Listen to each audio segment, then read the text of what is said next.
PowerPlayChess, brought to you in association with Kagi. Game 2 of the World Chess Championship match between Liren and Gukesh Dommaraju. How would the players play in this game after that extraordinary game 1 where Ding won? So Ding, in this game, the second game, playing with white, he opened with e4. Well, he sometimes plays d4, c4, sometimes e4. Not a huge surprise. e5, that's pretty much standard from Gukesh. He normally plays e5. Knight f3, attacking the pawn. Knight c6, defending it. Bishop c4. So this is known as the Gioco Piano. Again, not a huge surprise. Ding often plays this, knows it extremely well, plays it with white and on the black side as well. Why is it called the Gioco Piano? The quiet game in Italian? Well, that harks back to the 17th century when this opening was played a great deal. And in the 17th century, Italy was one of the centres of chess excellence. But recently, it's really come to the fore again at the elite level because it keeps the tension. And there are less forcing lines. So you've really got to sort of feel your way through this one. Now, the normal moves here are c3 to cover the d4 square or castles, and then later c3. But this move of Ding's is first a little surprise in the game, actually. That's a tamer way of playing. But it's of course, it can't be bad to bring a piece into the game. And one of the ideas is this, that if black follows suit with d6, then after knight a4, white will grab that bishop with the knight. So that's the reason for a6.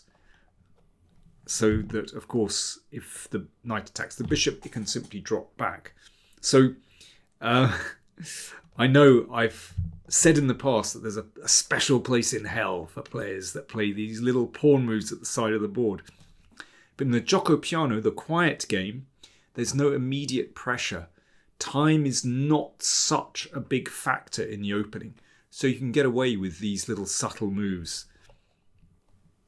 And in effect, Ding does the same. He plays a4, making sure that his bishop has a retreat on a2. But also a4, well, square further and starts to gain space on the queen side. Castles, and again, h6, one of these little pawn moves at the side, because bishop g5 can be an annoying move. So, and here it's possible to take the time to play it, but in many openings you can't get away with playing these little pawn moves at the side of the board. Bishop e3, so that bishop comes into the game and exchanges off, or at some moments will exchange itself off for that strong bishop on c5. And Gukesh does the same, bishop e6. So it's almost a symmetrical pawn structure. And now the first new move in the game, a5 from Ding. I mean, there are various ways to play this position. You can exchange off. I mean, this has been done recently by Abdusatorov. And then you play to advance with f4, a very well-known structure, actually, where black has these doubled c-pawns and white advances with f4 to knock out that pawn on e5 and get a structural advantage in the centre. So that's reasonable. These are very long-term plans. And a5 is the same from Ding. It's about fixing that pawn on b7. Now, at the moment, there isn't an open file. You can't get to that pawn. But it means black is less flexible on the queen side. You don't really want to move this pawn here. And Gukesh decides to exchange off. Now, a lot of people get a bit sort of worked up about double pawns. It's not an issue here because they're in a nice clump together, basically. So that pawn can be protected by the pawn on b3. And it means that with these two pawns here, then white can often play a knight to that outpost on d5. Castles. Oh, by the way, I mean, this is possible, of course. Black could exchange. But black would not be able to use the outposts here for a knight. And, later on, it could be possible, perhaps, to shift the queen over to the king side and maybe throw the knight into f5. So it's a very dynamic way of playing for white, actually. But instead, castles. Now, Ding decided just to release the tension, and he exchanged bishops. So it's a very almost symmetrical structure. Then he played b3. And an exchange of queens from Gukesh, who clearly wanted to, quite a calm game. Well, in fact, it looks like both players wanted to play it very solidly. Ding was playing very quickly, but obviously had looked at this in advance. And there's no doubt that white is slightly better here. So why, with this near symmetrical pawn structure? Well, it's about this pawn, actually, and this pawn constellation on the queen side. You can see that the pawn on c4, these pawns all protect each other. This pawn isn't protected by the pawn on b6, and if b6 comes, then white would be able to exchange, and those two pawns could well be vulnerable. So white has the idea to attack that pawn on c5. But Gukesh obviously thought, well, it's not such a big deal. It's one weakness. I should be able to cope with that. So how does white attack that pawn? Well, the move I would like to play is knight e1. And then if black falls back with, say, the knight having to defend that, then this could be interesting. A second knight might come in here. Could be interesting for white. But I think he was reluctant to do this because of rook takes rook. And then knight here. And yeah, after knight d3... Well, this could sort of fizzle out to a draw, basically. But let's go back. So that's the reason he played rook c1. But it is a bit unfortunate to move the rook away from the open file. And Gukesh, after almost half an hour, played knight d4. Now, it's not... Well, it is possible to take this, but it doesn't help white at all, because basically black is going to win this pawn back. If the knight comes back, that's absolutely fine. Or, in fact, after f4, black can take here and take the rook, and then you win back one of the knights. You can see there are pins there. And you also don't want to take here. After, I don't know which is the better recapture, let's say this one, the knight moves and then this one can be taken.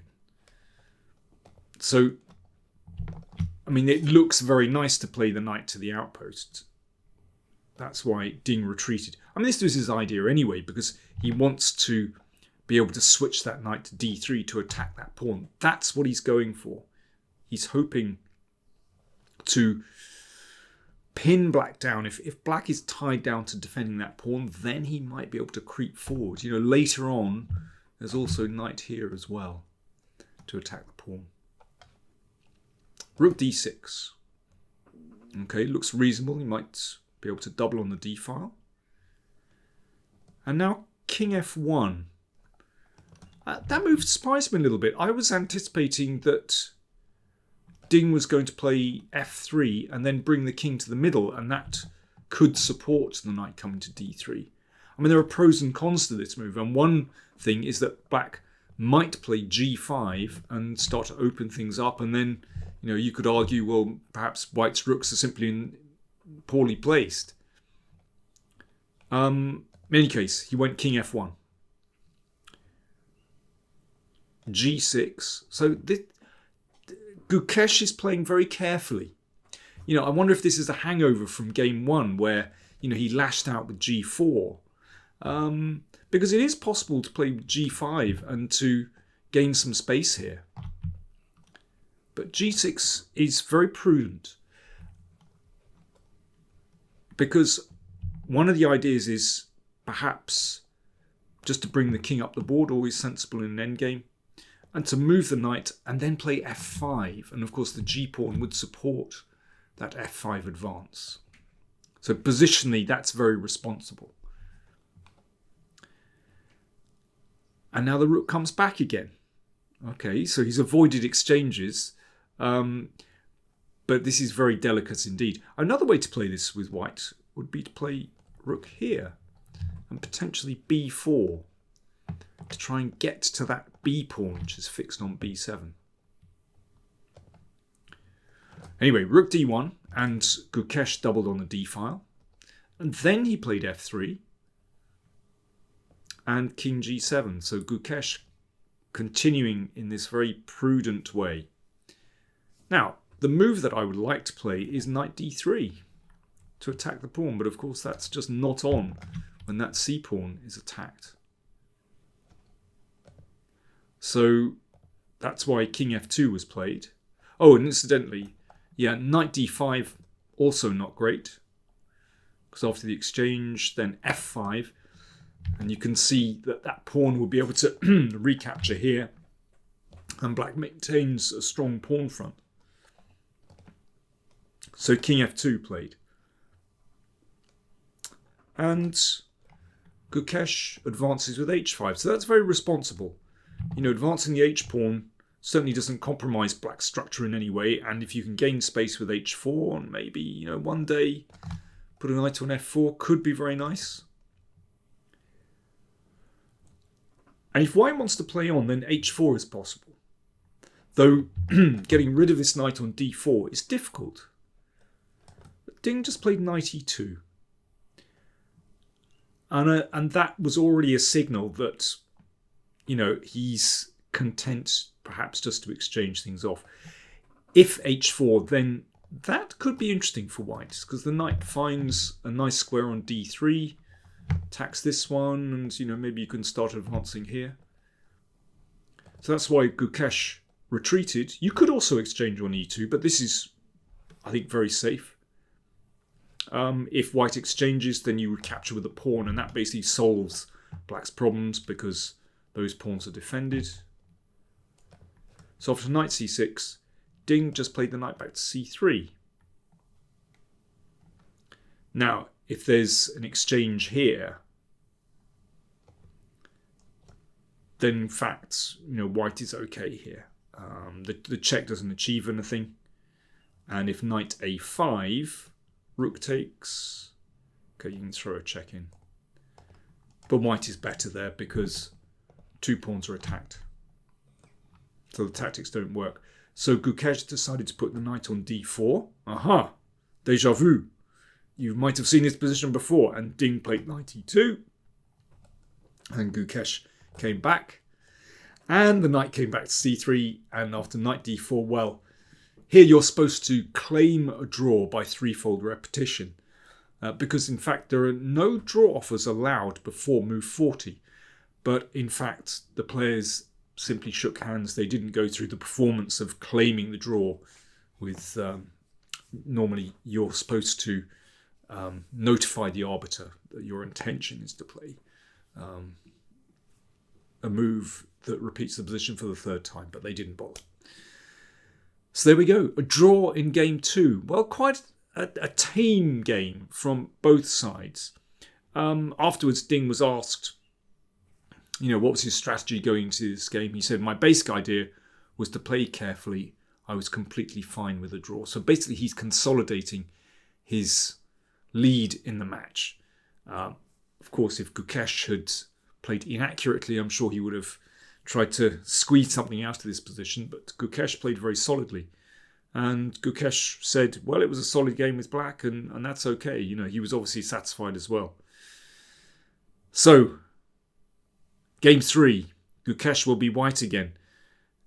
Ding said that he's expecting a big fight, because obviously Gukesh is a point down. And Gukesh, when asked about game 3, said, I just want to play well. Very calm indeed. So, for those of you disappointed in this fairly short draw, Well, this is normal match strategy. You don't push too hard. You don't lose control. This is a very controlled game by both players. This is not a sprint. This is only game 2. There are 14 games slated. And this is absolutely normal strategy. The tension builds. So I hope you all appreciate that. See you tomorrow for game 3.